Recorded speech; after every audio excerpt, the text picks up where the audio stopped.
Photographs have the power to change the world because they speak directly to our inner humanity. Photographs transcend language.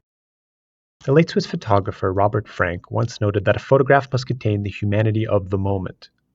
When we saw the images of destruction Russia was raining down on the Ukraine, we saw in those moments humanity at its worst.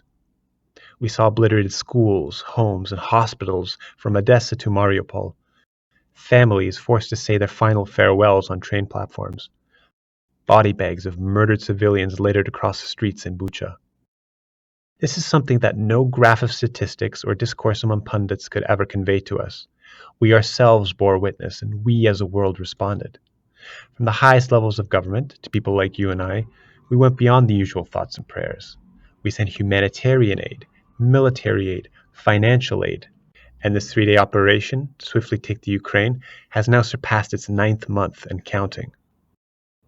These photographs continue to galvanize us to aid our fellow human beings. Though it hurt to see these images, we humanize the people in them. We acknowledge their suffering and respond to fight on their behalf. No amount of numbers can do that.